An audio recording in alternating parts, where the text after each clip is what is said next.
What is going on, everybody? Welcome back to another episode of Is It Rigged? On today's episode, we're going to be talking about the Opus 3400 and a clone made by another company. So stick around, let's get started.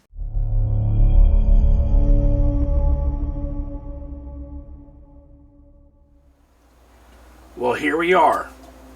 Can you tell the difference on which one is which? Can you? Really hard to tell. So, should I do the big reveal or should we go inside? Let's go inside. We're grabbing a handy dandy small Phillips head, which is a number 1, and we'll start by taking this one apart.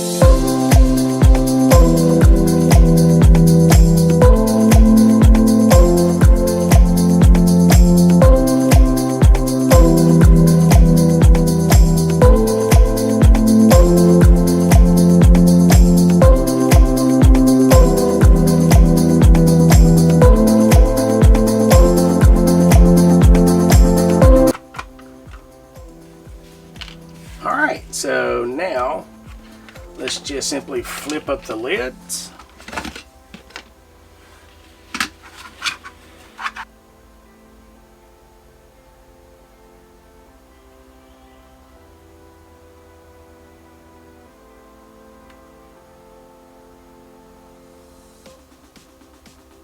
Yeah.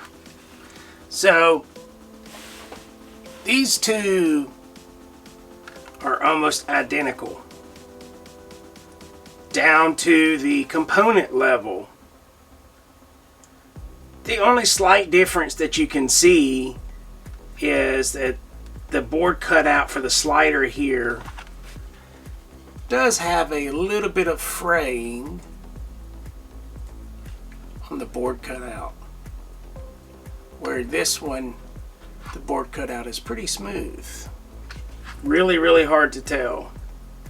Even down to the little toggle switch for 4.2 volts, 4.35 volts and 3.7 volts. Now this one seems to have maybe a silver cover on it because it's tarnished a little bit. And this one does not have any tarnishing. The capacitors are the same brand. The capacitors at the top are the same brand. Now, these two capacitors right here are slightly different, as in brand. But I do know, in all of my years and all the electronics that I've done throughout my years, I've seen a manufacturer dump in capacitors just into a box and they grab what they can grab out. The other thing that I will note is the screw heads on this one are flat, where this one is a little bit thicker.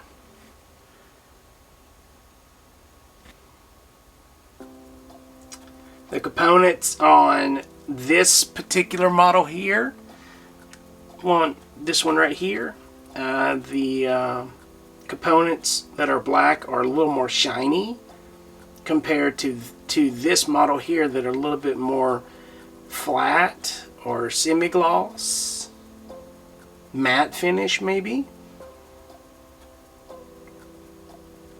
This is the controller chip here. You can see on this one here they got a lot larger glob, and this one's a lot smaller. The fan wires on this one here are a little bit smaller to where this one is a little bit larger. They appear to be using the same glue. Soldering looks pretty much spot on. Let's see if we can bring it in a little bit closer for you here.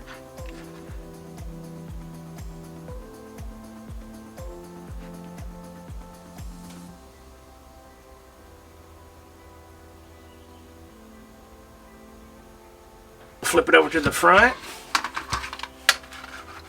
The front level.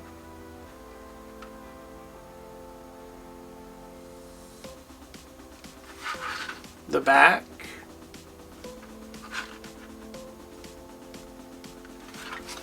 So at this point, let's put it back together. Let's reveal the name. We'll talk about the screw heads that we're going to put back together. You notice that this one's a little bit more flat than this one. The thickness of the head. Just might want to add that in there.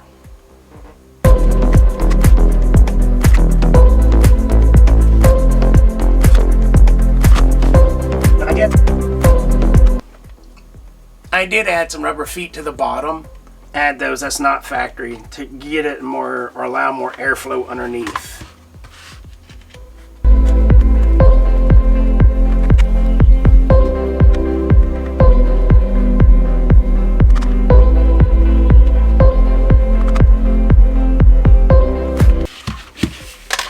Now, before I do the big reveal, I've been running both of these for several weeks on testing batteries. Now, what I do have over here is these are brand new Panasonic batteries that were pulled from the Ring battery packs. And I'm going to do a test. I'm going to test 4 here, and then swap them. And then I'll show you the results. But I've been running these for several weeks to see. Now, I guess before I do the reveal, let's talk about the battery pack. Now, the battery pack. This one came from the Opus. Let's show you the Opus. Now let's bring in the clone.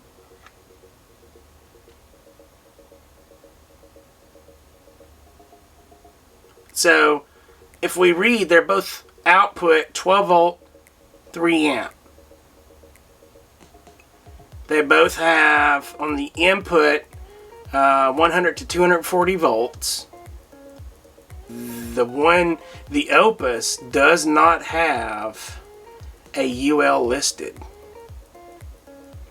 Let me state that again. The Opus, this is the Opus right here.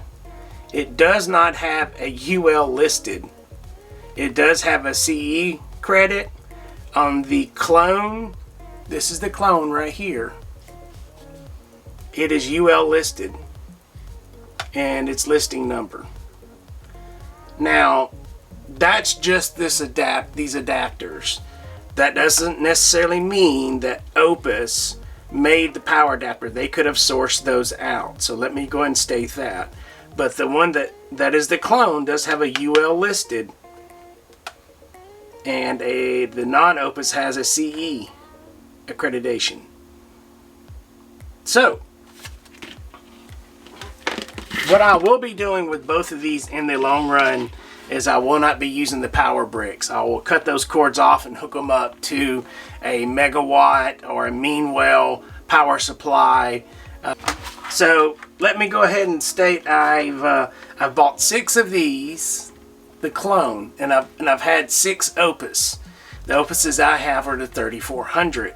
So we don't know which one's which, but I bought 6 of the clone and I have 6 of the Opus. So let's talk about the reveal.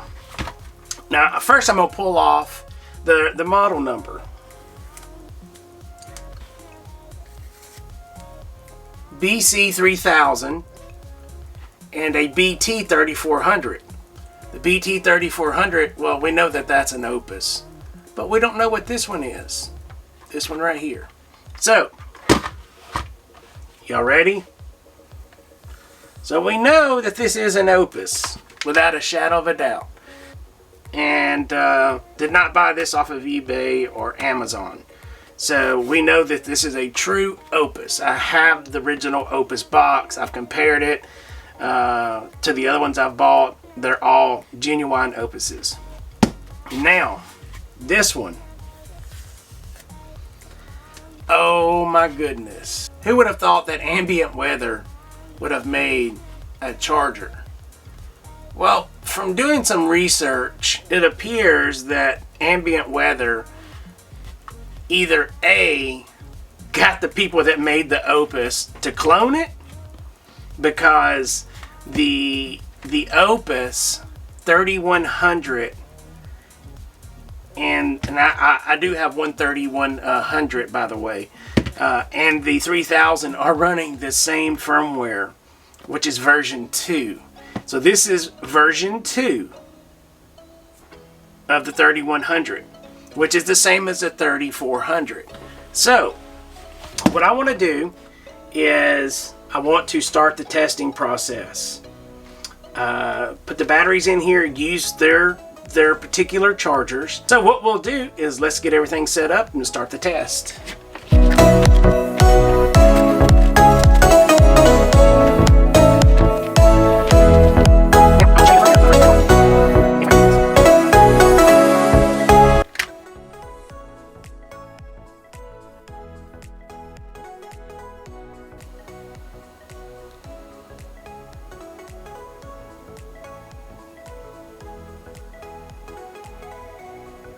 So, they both have the same screen. And let's load up the Ambient Weather 3000.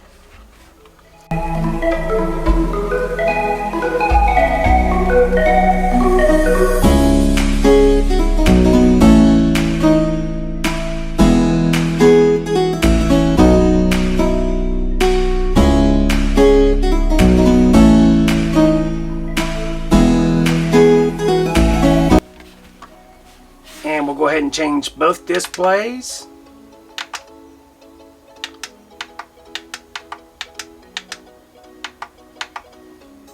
Before we started this process, I charged both sets of these batteries up to 4.2 volts. Alright, to start off with, this is going to look very familiar. Lithium solar mic had a great layout. I copied his layout per se, the way he did his test. I thought it was magnificent. I filled out my own formulas and did all of that work, but I liked his layout, and I did a little bit different structure to it, but I liked your layout, so I'm using it. So to start off with, you'll see that the Ambient Weather, the AW3000, started off with sales labeling as 1 dot, and we moved down to the Opus, and they started out at 2 dot. And why I labeled them as that, because 1.1, when it left the Ambient Weather on its first cycle, which you'll see right here, it went its second cycle over to the Opus.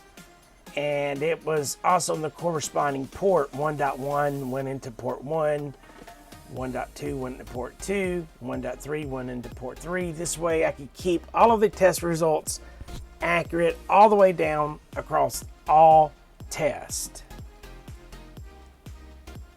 Okay, let's go ahead and jump right on into the data, starting with the Ambient Weather 3000. So, on the first cycle, which we have here, on the Ambient Weather, we're at 3250, 3250 milliamp hour. And on that 1.1 cell, on its second cycle, went over to the Opus charger. It had a test result of 3177 milliamp hour. The third cycle went back to the Ambient Weather. It had a result of 3271, 3271 milliamp hour. And its fourth cycle, 3165, fifth cycle, we went to 3286, and its sixth cycle, 3141. Now, if we look at the difference between the milliamp hour on the Ambient Weather, we had a difference of 36 on the first battery, 19 on the second battery, 19 on the third battery, and 40 on the fourth battery. Now, going over to the cells that were in the Opus charger that left the Ambient Weather and went to the Opus, we had a difference of 36, 28, 36, 36 milliamp hours. So those cells moved from the ambient weather to the Opus, gave us an average of 3161, 3158, 3180, and 3172. Now, the difference in the milliamp hour cell difference or variance, whatever you may say, had 0 between the ambient weather and the Opus. Now, going down to port 2, we had a 9 milliamp hour difference, 17 milliamp hour difference, and a 4 milliamp hour difference, which gave us a total in percentage of 0% difference. And port 2 had a 0.28% difference. Port 3 had a 0.51% difference. And then port 4 had a 0.12% difference. Opus. So the Opus has started out on its first cycle in the Opus charger, a 3136. Its second cycle went into the ambient weather. It had a reading of 3295. Its third cycle was a 3141 in the Opus. And its fourth cycle was a 3272 in the ambient weather. And then in its third cycle in the Opus, which overall would have been the fifth cycle, was a 3121. And then its final cycle in the ambient weather was a 3263. Now, if we look at the differences, according to just running the cycle 1, 3, and 5, in the Opus, we had a difference of 20, 20, 29, and 12 milliamp hours. Then we move over to the ambient weather. It had a 32, 32, 32, and a 40. So we had a 40 milliamp hour difference. I went back and double checked all of my calculations. Went back and double checked all of my numbers because I manually wrote them down and also took pictures of the chargers once they completed. I checked the voltages. So now I did not speak of the average when I was speaking about the ambient weather. So I did do an average of between these three cells would be that average, 3133. And I did that all across the board. If we go look at the cell differences, on this round we had a cell difference of 12, 12, 3, and 28. So cell 2.4 had a total loss between this difference and this difference, which have been 28 milliamp hours. So between the Opus and the ambient weather, 28 milliamp hours on that one cell, running it 6 times. That's really not too bad. That was my highest percentage, was a 0.88% on loss. So that's really not too bad. Now, if we look all across the board at the total cell difference, 0, 9, 17, 4, 12, 12, 3, and 28. Again, those numbers are between the physical difference in milliamp hour between each row. We're not basing this test off of average. I wanted to go strictly off of the difference in milliamp hours. Now, let's go down to the bottom of the screen where we have our 2 arrows. Both charger and testers charged and discharged at 1,000 milliamp hours on every test. Also, after each test, not only did they charge them both to 4.2 volts, I checked them with a Fluke RMS voltmeter to make sure we had exactly 4.2 volts. Not 4.22, not 4.19. So I made sure that the results were 4.2 volts, 4.20000 volts. This way our test results would be really accurate. And also with these testers, when we do a charge test, it charges the cell up even if it did drop. Now, none of the cells ever went over 4.2, so I can state that part of it. Now, going at the difference or variances between chargers, if you look at my formula up here, it's strictly looking at the difference in the ambient weather. So it takes the differences from G3, which would be here, through G6, and then from M7 all the way down to M10. And it does a round average. So essentially it looks at the variance or differences, which would be 31 on the ambient weather 3000 and then 27 on the Opus. I don't really see that much of a difference. Now, I will state that if you're using the Opus, stick with the Opus. Now, if you're looking to buy a large quantity, you've only got one Opus, I would go with the ambient weather and buy you, a lot of those and use those. Just stick with one type of charger. If you're using the Lido Cala or the Zanflare Opus, whatever you may be using, Megacell charger, stick with one. When you're going to be putting these in a pack, you're going to have a variance or difference of a large number between all of them. If you stick with one brand, you're typically much safer.